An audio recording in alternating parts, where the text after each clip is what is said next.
আলাইকুম, স্বাগত জানাচ্ছি টিভির মধ্যাহ্নের সংবাদে। আপনাদের সঙ্গে আছি মালিহা হোসাইন।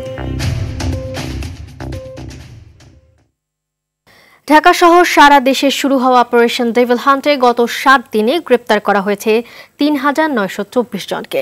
গত 24 ঘন্টায় অভিযান চালিয়ে প্রায় 500 জনকে গ্রেপ্তার করেছে পুলিশ। এছাড়া ডেভিল হান্ট সহ অন্যান্য অভিযানে গ্রেপ্তার করা হয়েছে ১,৪৫৭ জনকে। এদিকে দিনাজপুরের নবাবগঞ্জে ডেভিল হান্ট অভিযানে উপজেলার ৬ নম্বর ভাদুরিয়া ইউনিয়ন পরিষদের চেয়ারম্যান বাবুল আহসান কবির শামীম ও উপজেলা স্বেচ্ছাসেবক লীগের আহ্বায়ক আবুল বাশার সবুজকে গ্রেপ্তার করেছে থানা পুলিশ।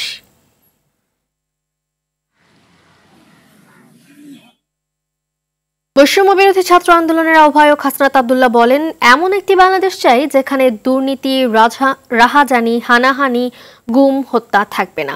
কোরআন হাদিস থেকে বয়ান করলে মাহফিল বন্ধ করে দেওয়া হবে না। শুক্রবার রাতে কুমিল্লার দেবিদ্বার উপজেলায় ধামতি ইসলামিয়া কামেল মাদ্রাসার দুদিন ব্যাপী ৭৭তম বার্ষিক ইসালে সওয়াব মাহফিলে এসব কথা বলেন তিনি। এ সময় তিনি বলেন, রাষ্ট্র, প্রশাসন, পুলিশ কখনোই কাউকে ঠিক করতে পারবে না যদি সে নিজে ঠিক না হয়। মাহফিলে আরো বক্তব্য রাখেন মাওলানা আবুল কালাম আজাদ বাশার, ব্যারিস্টার রিজভিউল আহসান মুন্সি, মোহাম্মদ সাইফুল ইসলাম শহীদ সহ অনেকে। আমরা এমন বাংলাদেশ আর চাই না যে বাংলাদেশে আলেম ওলামাদের সামনে থেকে মাইক কেড়ে নেওয়া হয়। আমরা এমন বাংলাদেশ আর চাই না যে বাংলাদেশে কোরআন থেকে হাদিস থেকে বয়ান করলে সেই মাহফিল বন্ধ করে দেওয়া হয়। আমরা এমন বাংলাদেশ আর চাই না যে বাংলাদেশের মধ্যে দুর্নীতি, রাহাজানি, হানাহানি, গুম এবং হত্যা থাকবে। আমরা এমন বাংলাদেশ চাই যে বাংলাদেশে প্রত্যেকটা ধর্মের মানুষ তার ধর্মটাকে স্বাধীনভাবে পালন করতে পারবে। নফল নামাজ, রোজা, পবিত্র কোরআন তেলাওয়াত, তাফসির, জিকির ও দোয়ার মধ্য দিয়ে সারা দেশে পালিত হলো পবিত্র শবে বরাত। মহান আল্লাহ তাআলার অনুগ্রহ লাভের আশায় জাতীয় মসজিদ, বায়তুল মোকাররম সহ দেশের সব মসজিদে ও নিজ গৃহে রাত জেগে ইবাদত করেন ধর্মপ্রাণ মুসল্লিরা। পবিত্র শবে বরাতে করণীয় এবং পবিত্র রমজান মাসের প্রস্তুতি নিয়ে মুসল্লিদের উদ্দেশ্যে বয়ান করেন ইমামরা। অতীতের পাপ ও অন্যায়ের জন্য ক্ষমা প্রার্থনা এবং ভবিষ্যৎ জীবনের কল্যাণ কামনা করে মোনাজাত করেন ধর্মপ্রাণ মুসল্লিরা।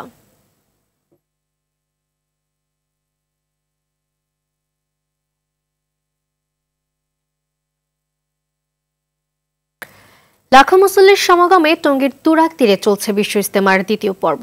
দিল্লির নিজামুদ্দিন মার্কাজের সাদ আহমেদ কান্দেলভির অনুসারীদের ব্যবস্থাপনায় অনুষ্ঠিত হচ্ছে এবারের আসর। দেশের বিভিন্ন জেলা থেকে মুসল্লিরা সমবেত হয়েছেন সৃষ্টিকর্তার নৈকট্য লাভের আশায়। সকালে ফজরের নামাজের পর শুরু হয় আমবয়ান, এরপর খিত্তায় খিত্তায় চলে তালিম। এবারের ইজতেমাতেও বিশ্বের বিভিন্ন দেশ থেকে মুসল্লিরা অংশ নিয়েছেন। দিনব্যাপী বয়ান শেষে তালিমের পর বাদ আসর যৌতুকবিহীন বিবাহ অনুষ্ঠিত হবে। আগামীকাল রাখিরি মোনাজাতের মধ্য দিয়ে শেষ হবে ইজতেমার দ্বিতীয় বা শেষ পর্বের আসর।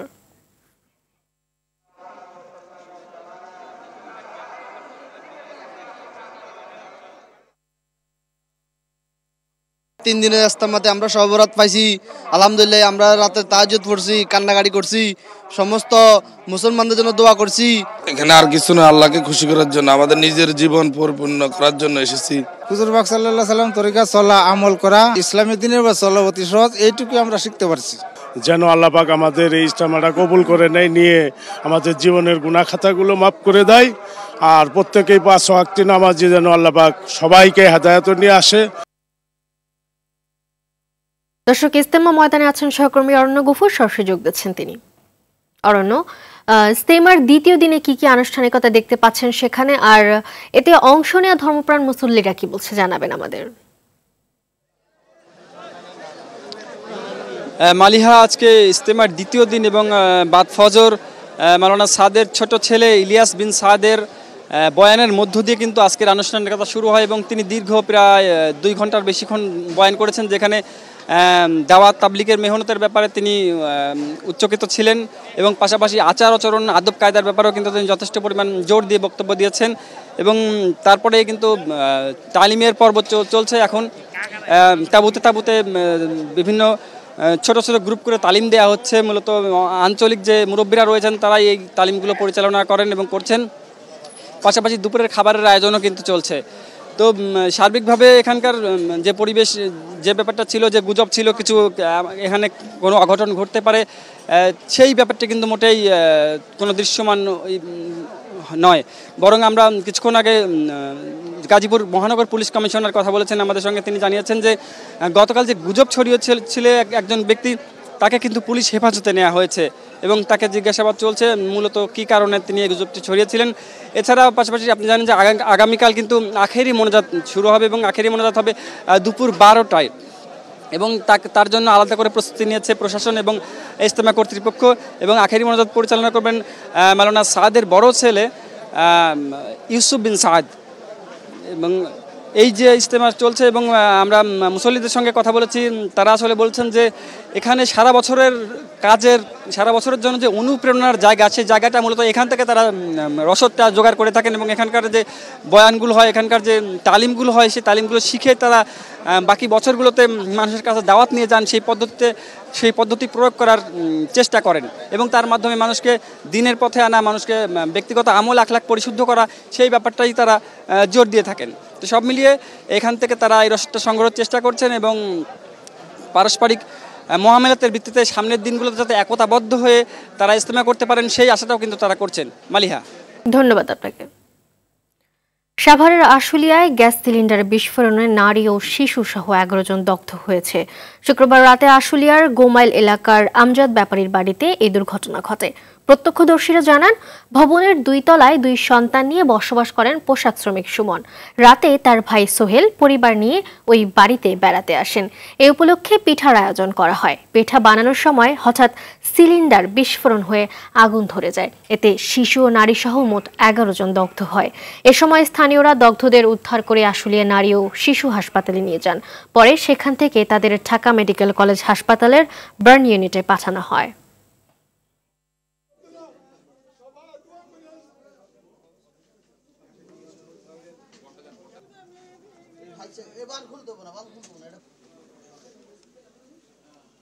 মাদ্রাসা পরে ওই যে আমার ভাগ্নিরা দূরে থাকে, তাই ওই হুসিলে সবাই ভাই বোন, মানে ওরা 2 ভাই আর 1 বোন, এ নিয়ে আর আত্মীয় স্বজন বন্ধু বান্ধব নিয়ে মানে একটা করছে যে সবাই আমরা একসাথে খামু বা একটা অনুষ্ঠানের মতো করছে।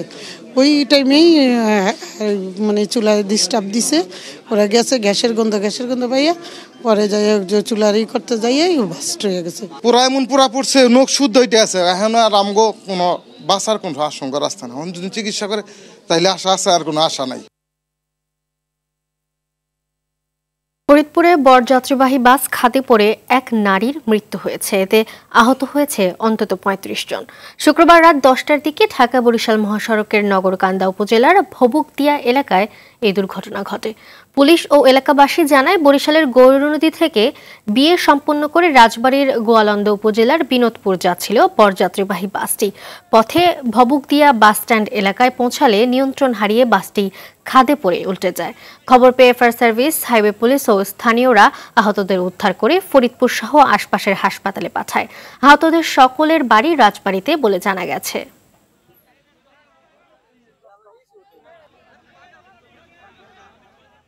একটা শব্দ পাইছি, শব্দ পাওয়ার পরে আসছি, নামাজের দিকে রাস্তায় এসে দেখি যে গাড়ি পড়ে গেছে। পরে আসলাম, আইসা তাৎক্ষণিক ভাবে আমরা যথাসাধ্য চেষ্টা করছি যে উদ্ধার করার জন্য। তারপরে ফায়ার সার্ভিস আসছে, পুলিশ আসছে। অনেক সময় আমরা মুভ করি এবং এসে আমরা আহত 6 জনকে আমরা একজন চাপা পড়ে থাকে, তো আমরা তাকে উদ্ধার করে তাকেও আমরা ভাঙ্গা স্বাস্থ্য কমপ্লেক্স হাসপাতালে প্রেরণ করি। পবিত্র রমজান মাসকে সামনে রেখে নিত্যপণ্যের বাজার এখন কিছুটা স্বস্তিদায়ক রয়েছে। গত সপ্তাহের তুলনায় ডাল, চিনি, ছোলা প্রতিটি জিনিসের দাম কমতে শুরু করেছে। কারণ বাজারের ব্যবসায়ীরা বলছেন, প্রতিটি ডাল কেজিতে 10 থেকে 20 টাকা করে কমেছে। ছোলা কেজিতে 20 টাকা কমে 110 টাকায় বিক্রি হচ্ছে। তবে স্বস্তি নেই তেল ও চালের বাজারে। গেল 2 সপ্তাহ ধরে বাজারে নতুন করে বোতলজাত সয়াবিন তেলের যে সংকট দেখা দিয়েছে তা কাটেনি। বিক্রেতারা বলছেন, তারা তেলের ক্রয়াদেশ দিলেও ডিলাররা ঠিকঠাক দিতে পারছে না, ফলে দোকানে তেল পর্যাপ্ত পাওয়া যাচ্ছে না। এদিকে প্রতি কেজি চালে প্রকারভেদে 10 টাকা বাড়তি বলে জানান বিক্রেতারা।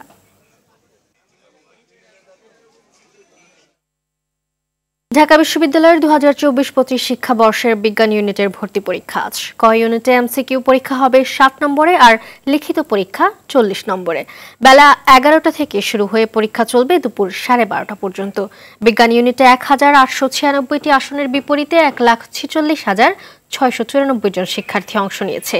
এই ইউনিটে প্রতি আসনের বিপরীতে আবেদনকারী পরীক্ষার্থী 77 জন।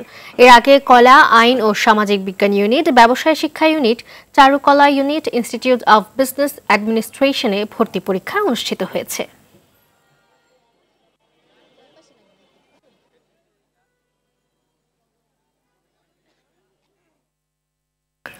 এ বিষয়ে আরো জানাতে ঢাকা বিশ্ববিদ্যালয়ে আছে সহকর্মী মাহিন আরাফাত যুক্ত হচ্ছেন তার সাথে।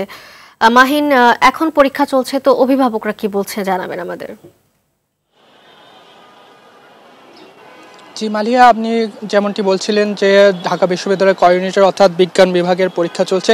এ বিষয়ে আমরা অভিভাবকদের সাথে কথা বলছি। তাদের আমাদেরকে যেমনটি জানিয়েছেন যে আজকে যেহেতু শবে বরাতের ছুটি এবং শনিবার সাপ্তাহিক ছুটির দিন, এই কারণে আসলে রাস্তায় যে গণপরিবহন সেটার কিছুটা ঘাটতি দেখা দিয়েছে এবং এই কারণে অভিভাবক এবং শিক্ষার্থীরা যারা পরীক্ষা কেন্দ্রে আসার জন্য সকালে ঘর থেকে বের হয়েছিলেন তাদের পরীক্ষা কেন্দ্রে পৌঁছাতে কিছুটা বেগ পেতে হয়েছে। এবং আমরা যেটা দেখতে পেয়েছি যে 11টা নাগাদও অনেক শিক্ষার্থী প্রায় দৌড়িয়ে পরীক্ষার কেন্দ্রে এসে উপস্থিত হয়েছেন। তারা এই বিষয়ে আসলে কিছুটা শোক দুঃখ প্রকাশ করেছেন। তারা চেয়েছেন যে এই বিষয়টি যাতে আসলে হস্তক্ষেপ সরকারের পক্ষ থেকে হস্তক্ষেপ করা হয় এবং ভবিষ্যতে যাতে এই ধরনের ভোগান্তিতে আর এই পরীক্ষাতে না পড়তে হয় সেই জন্য তারা একটি সমাধান চেয়েছেন। এর বাইরে যদি বলি যে অভিভাবকরা আমাদের বলছেন যে ঢাকা বিশ্ববিদ্যালয়ের মতো যে গুটি কয়েক সরকারি বিশ্ববিদ্যালয় আছে যেখানে ভর্তির জন্য শিক্ষার্থীদের অনেক বেশি প্রতিযোগিতার মধ্যে পড়তে হয়, এই ধরনের প্রতিযোগিতা থেকে বের হয়ে আসার যদি কোনো সমাধান যদি করা যায়, যদি পাবলিক বিশ্ববিদ্যালয়ের সংখ্যা বাড়ানো যায় অথবা সিটের সংখ্যা বাড়ানো যায়, তাহলে অনেক শিক্ষার্থী আসলে যারা পাবলিক বিশ্ববিদ্যালয়ে ভর্তির চেষ্টা করেন তারা অনেকের জন্য আসলে সেটা সুবিধাজনক হবে।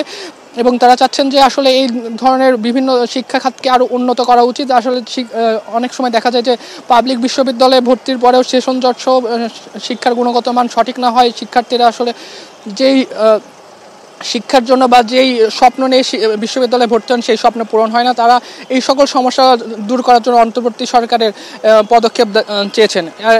আর কিছুক্ষণের মধ্যে পরীক্ষা শেষ হবে। পরীক্ষা শেষ হলে আমরা আরও জানতে পারবো শিক্ষার্থী এবং অভিভাবকদের অভিভাবকটি কী ছিল। আর বর্তমানে এই ছিল আমার কাছে ঢাকা বিশ্ববিদ্যালয়ের ক ইউনিটের ভর্তি পরীক্ষার সর্বশেষ। ধন্যবাদ আপনাকে। মধ্যাহ্নের সংবাদ এ পর্যন্তই। দুপুরের সংবাদ 2:45 দেখার আমন্ত্রণ রইল। ধন্যবাদ সবাইকে।